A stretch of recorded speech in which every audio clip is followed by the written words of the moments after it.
सांप का बिल है, इसके अंदर जहर भरा हुआ है।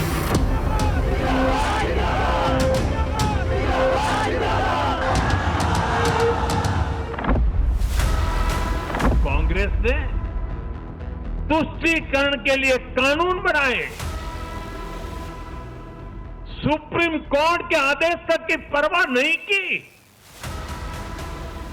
इसका एक उदाहरण वक्फ बोर्ड है। वो कहते थे ये बात नहीं है कहने की, तुमने कह दी है तो कहने की सजा लो यार।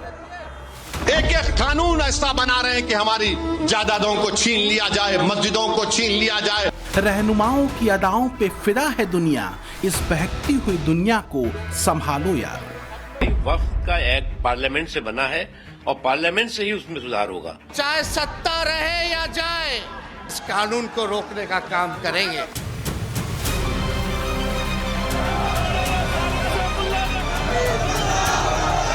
कि वक्फ जिस लैंड को कह देगी कि उनकी है, उनकी मान ली जाएगी। हम भौचक हैं जी, ये कौन सा आदेश है? आपको इस पावर किसने दे दी है? भारतीय जनता पार्टी समय समय पर ऐसे संविधान में संशोधन करती है जिससे नफरत फैले। अगर वापस नहीं लेंगे तो इसके लिए जान भी देना पड़ेगा, तो हम लोग इस कानून के लिए जान दे देंगे। मस्जिदें आज़ाद नहीं रहेंगी, कब्रिस्तानें आज़ाद नहीं रहेंगी, ये उनके गिरफ्त में आ जाएगा। जेल भरना पड़े तो हम लोग जेल भरेंगे, अगर जान देना पड़े तो हम लोग जान भी दे सकते हैं। ये 100 to 100% मुस्लिम विरोधी है। वक्फ बिल पर बहकना बहकाना, उफन्ना उकसाना, आसमान को सिर पर उठाना जारी है, यूं कि कयामत ही आ गई जैसे। इस बार चूके तो फिर मौका न मिलेगा। मुस्लिम औरतों को भी आगे बढ़ने के लिए सम्मान मिलना चाहिए। बोर्ड वाले जो उलमा हैं वो चाहते हैं अगर तो वो रख सकते हैं। नरेंद्र मोदी के लिए एक ही दिक्कत तब खड़ी होती है जब घर के अंदर माहौल खराब करने का प्रयास होता है, क्योंकि यहां माहौल खराब करने की साजिश करने वाले होते कुछ ही लोग हैं, लेकिन भाई होते तो वो भी घर के ही हैं। लेकिन मोदी झुकने वालों में से नहीं, और अब उनके सामने नया महा चैलेंज खड़ा हो गया है वक्फ बिल को लेकर, जिसको लेकर देश भर में बवाल की तैयारियां तेज हो गई।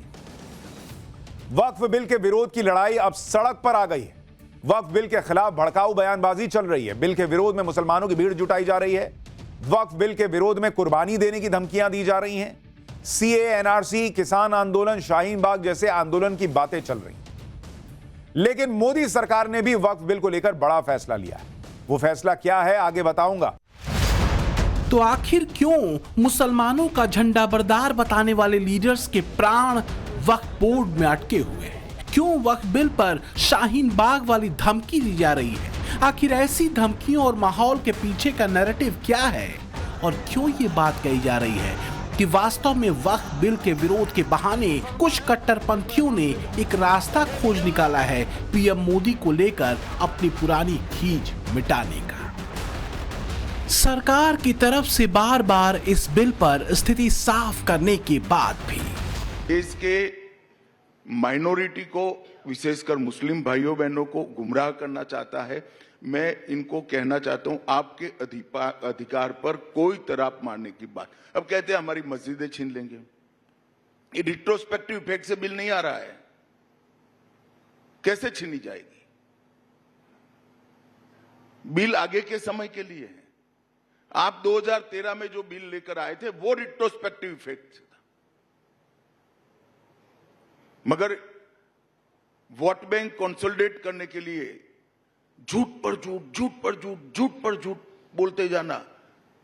इतने साल से इतने चुनाव हारे फिर भी सीखते नहीं है। सवाल हिंदुस्तान की करीब 20% मुस्लिम आबादी का है। क्या वास्तव में संकट उसकी धार्मिक आजादी पर है?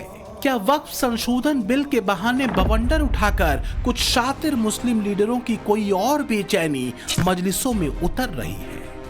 वो पास करके दिखाएं और फिर देखें कि क्या हश्र होता है उनका। वक्फ बिल नहीं, ये सांप का बिल है, इसके अंदर जहर भरा हुआ है। बस एनफ, बहुत हो गया। तो कुर्बानी देने के लिए हमें तैयार होना चाहिए। आपकी गोलियां कम पड़ जाएंगी, हमारे सीने कम नहीं पड़ेंगे। कोई धमका रहा है, कोई भड़का रहा है, कोई कुर्बानी मांग रहा है, तो कोई कहता है बिल पास हुआ तो क्या हश्र होगा, देख लेना। इसलिए सवाल उठ रहे हैं कि आखिर ऐसा क्या हो जाएगा अगर वक्फ संशोधन बिल पास हुआ तो? आखिर क्यों मुस्लिम लीडरशिप वक्फ बिल पर छातियां पीट रही है? कहा यह जा रहा है कि मुस्लिम लीडरशिप वक्फ संशोधन बिल का विरोध इसलिए कर रही है क्योंकि अगर बिल पास हुआ तो मजहब के नाम पर चलने वाली ठेकेदारी खत्म हो जाएगी, वोट बैंक के बहाने दबाव वाली राजनीति खत्म हो जाएगी, वक्फ संपत्ति पर उनके अवैध कब्जों की पोल खुल जाएगी, वक्फ की संपत्ति से होने वाली निजी कमाई बंद हो जाएगी, बेतहाशा और बेलगाम एक तरफा अधिकार खत्म हो जाएंगे और वक्फ बोर्ड में मुस्लिम महिलाओं को अधिकार मिलने से भी मौलानाओं को दिक्कत है। कहा तो यहां तक जा रहा है कि मुसलमानों का हितैषी बताने वाले कट्टरपंथी मौलानाओं के पेट में मरोड़ की एक वजह नए बिल में वक्फ बोर्ड में मुस्लिम महिलाओं को जगह दिया जाना भी है। यही वजह है कि ताहिरा हसन जैसी सोशल एक्टिविस्ट वक्फ संशोधन बिल को शानदार कदम बता रही है।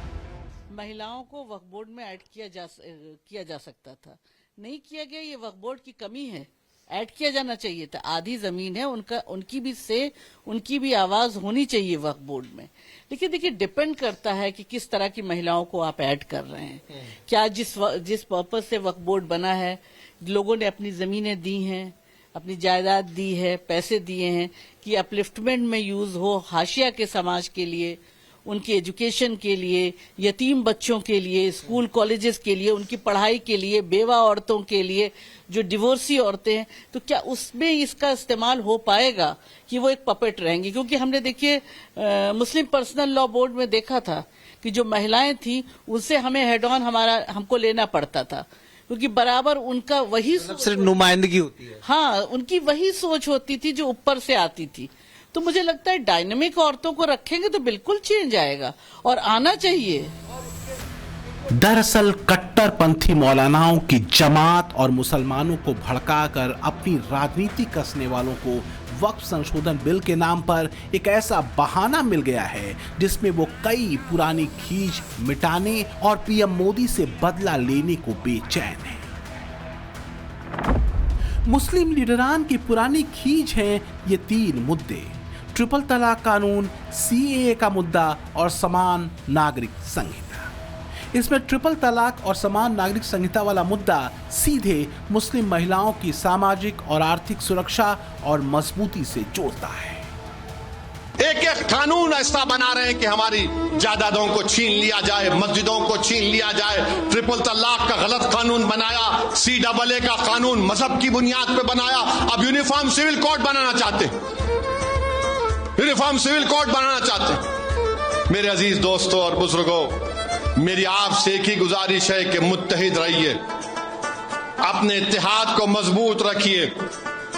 जो ताकतें आपके इत्तेहाद को कमजोर करना चाहती हैं उनको दूर रखिए, जमात को मजबूत करिए। तो क्या वक्फ संशोधन बिल के विरोध वाले जलसों में ट्रिपल तलाक, सीएए और यूनिफॉर्म सिविल कोड का जप अनायास है या कोई महीन प्रयोग है?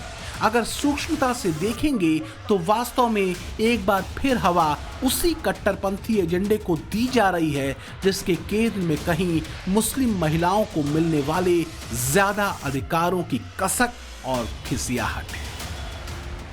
एक जिद है जिसका सिरा जोड़ता है शाहबानो केस से, जिसमें इसी तरह सड़कों पर उतरकर अराजकता फैलाकर सुप्रीम कोर्ट के फैसले को कट्टरपंथियों ने तत्कालीन राजीव गांधी सरकार से पलटवा दिया था। मामला 1985 का है। शाहबानो को उसके पति ने तलाक दे दिया था। शाहबानो अपने और बच्चों के लिए गुजारा भत्ता मांग रही थी। न्याय के लिए हाई कोर्ट से सुप्रीम कोर्ट तक पहुंची। सुप्रीम कोर्ट ने 500 रुपए प्रति महीना गुजारा भत्ता देने का आदेश उसके पति को दिया। सुप्रीम कोर्ट के फैसले को मौलानाओं ने शरीयत में दखल बताया। मौलानाओं ने नारा दिया, इस्लाम खतरे में है, शरीयत बचाओ। कट्टरपंथियों के नेतृत्व में जगह जगह हिंसक प्रदर्शन शुरू हुए। 1986 में राजीव गांधी कट्टरपंथियों के आगे झुक गए। तत्कालीन राजीव गांधी सरकार ने सुप्रीम कोर्ट के फैसले को संसद में पलट दिया। तुष्टीकरण का यही चस्का आजादी के बाद से कट्टरपंथी मौलानाओं को लगा हुआ है, और जब महिलाओं को अधिकार देने की बात होती है तो उनके तन बदन में आग लग जाती है। तो क्या इस बार वक्फ संशोधन बिल पर खिसियाहट और बौखलाहट इसी बात को लेकर है क्योंकि मोदी सरकार ने नए वक्फ बिल में मुस्लिम महिलाओं को समान अधिकार देने और उनकी भागीदारी वक्फ बोर्ड में तय करने की बात की है? क्योंकि केंद्रीय वक्फ परिषद और राज्य वक्फ बोर्डों में 2 महिला सदस्यों को शामिल करने का प्रावधान इस बिल में किया गया है। जाहिर है मोदी सरकार का लक्ष्य मुस्लिम महिलाओं की समान भागीदारी सुनिश्चित करना है। लेकिन यह भी सच है कि मजहब के नाम पर कट्टरपंथी मौलानाओं ने मुस्लिम महिलाओं का भी साइलेंट ब्रेन वॉश करने की कोशिश की है। हमने अलग अलग शहरों में यह समझने की कोशिश की कि आखिर नए वक्फ बिल में वक्फ बोर्ड में मुस्लिम महिलाओं को जगह दिए जाने के प्रावधान पर मुस्लिम महिलाएं क्या सोचती हैं। सुनिए जरा। ये वक्फ बिल बिल्कुल भी पास नहीं होना चाहिए। हम बिल्कुल इसके खिलाफ हैं, क्योंकि जो हमारे मौलाना या आलिम वगैरह खड़े हैं इस चीज को वो समझेंगे क्या है सही क्या नहीं। लेडीज हमारे यहाँ इस चीज को नहीं, वो खुद है, वो देखने वाले करने वाले। लेडीज का उसमें क्या काम है? पहले से नहीं रही वो कोई बात नहीं है कि नहीं रही, आगे आगे वक्त बदलता रहता, चीजें बदलती भी रहती हैं, ऐसा तो है नहीं है। पहले लेडीज आगे नहीं थी, अब तो हर चीज में है, आ सकती हैं, वो जान सकते हैं उन्हें किसे रखना है। जो इसके काबिल है, जो लेडीज काबिल हो वो आए, वो रख लेंगे, कोई ऐसी बात नहीं है। वक्फ बोर्ड वाले जो उलमा हैं वो चाहते हैं अगर तो वो रख सकते हैं, लेकिन अगर सरकार जबरदस्ती नहीं, कोई उसे नहीं है। बढ़नी चाहिए महिलाओं की संख्या इस बोर्ड में, ताकि महिलाएं जो हमारे मज़हब की हैं वो अपने बात रह सकें। ऑलरेडी हमारे मज़हब में उनको नीचा रखा जाता है। नहीं, हम लोग के वैसे ही कुछ कम राइट्स हैं और हमारे क्या महिलाओं को ज़्यादातर बोलने की आवाज़ नहीं दी जाती है, उनको नीचा रखा जाता है। तो अगर हम महिलाएं इस बोर्ड में आएंगी तो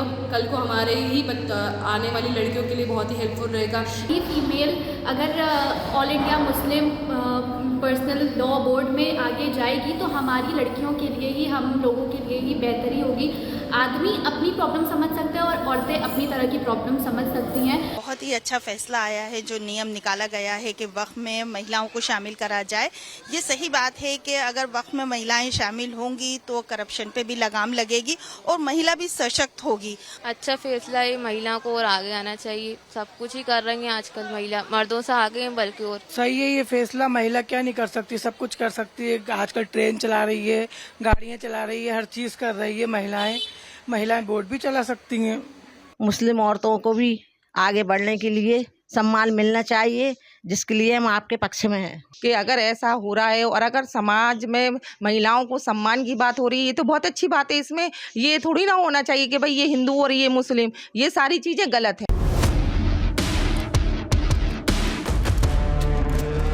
लखनऊ, झांसी, भोपाल और दिल्ली की ज्यादातर मुस्लिम महिलाओं की वक्फ संशोधन बिल पर राय सुनने के बाद ये समझना मुश्किल नहीं कि मौलानाओं और कट्टरपंथी नेताओं के चेहरों पर वक्फ के नाम पर हवाइयां क्यों उड़ी हुई हैं। हिंदुस्तान का वो तबका जो इन मसाजिद के औकाफ को हड़प करना चाहता है, कहता है अगर किसी वक्फ जमीन या मस्जिद या किसी भी चीज के कागजात वक्फ के नहीं आए उसको वक्फ नहीं माना जाएगा। इसका मतलब है मुसलमानों की जमीन को हड़प करना चाहते हो, हराम खाना चाहते हो। तो क्या वक्फ कानून में संशोधन को भी इस्लाम और शरीयत से जोड़ते, उस पर हमला दिखाते, इस्लाम को खतरे में बताते एक बार फिर माहौल वैसा ही बनाने की कोशिश हो रही है? सवाल है कि आखिर ऐसा करके कट्टरपंथी मौलानाओं की जमात हासिल क्या करना चाहती है? मुसलमान इससे खतरे में नहीं है, इनकी वोट बैंक की राजनीति खतरे में है। जिस दिन अपने पूर्वजों को भारतीय मुसलमान समझ जाएगा, इन सब के बुरे बिस्तर बन जाएंगे। इसलिए अपने बोरिया बिस्तर को दुरुस्त रखने के लिए लोग इस प्रकार की भड़काऊ बातें को कहते हैं।